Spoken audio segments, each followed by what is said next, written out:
Now this is something I have to record here. I already noticed this little store on Sunday called Toronto right here in Palma de Mallorca. Today, 3 days later, on May the 27th, I'm here again. The store is now open and I can see that it's actually more or less a little bar. You can buy all sorts of sandwiches, stuff like that. But like I say, I was very, very surprised to see the store called Toronto here in Palma de Mallorca. There are definitely not a large number of North American tourists here.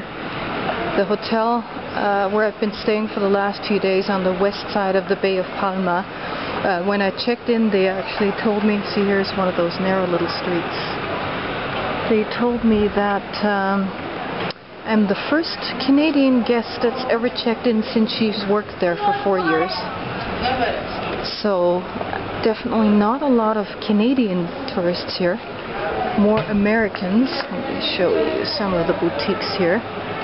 Some pretty fancy stores. And most of the tourism obviously comes from Central and Northern Europe.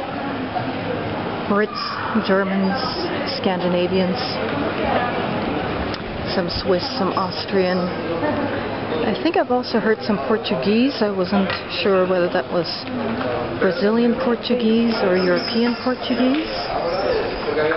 So there are a mix of people here in Palma de Mallorca. One type of travel that's also fairly popular here on the Balearic Islands is language study travel. For example, the city of Palma has a number of language schools where you can study Spanish. And language study travel is always quite reasonable because you have a choice of getting put up in student apartments or staying with a private family. I was looking into that option and found out that for about, I think, 150 to 200 euros, I would be able to stay for an entire week. So here's another church, Parroquia de Sant Miquel. I would be able to stay for a whole week, and then the course was another 150, 200 euros. Very, very affordable. And I'm a big fan of language study travel because it always helps you to really explore the culture and the traditions and the local insider perspectives of a place where you're staying. So Palma de Mallorca does offer quite a number of Spanish schools. Oh, we see some art here. Now the official language of Mallorca is actually Mallorquin or Catalan. Catalan is a Romance language that is spoken in Catalonia near Barcelona, also in the region of Valencia and on the Balearic Islands. Each region, of course, has its own variation of it, but it is a unique language. Now, I speak Spanish, some French, some Italian.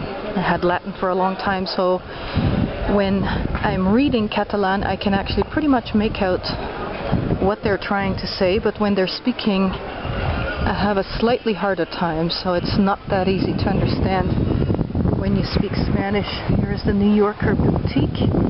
Good prices, $7.95, $9.95, $4.95 for some shorts, €7.95. And over here is the Plaza del Olivar. There's a market here in this yellow building.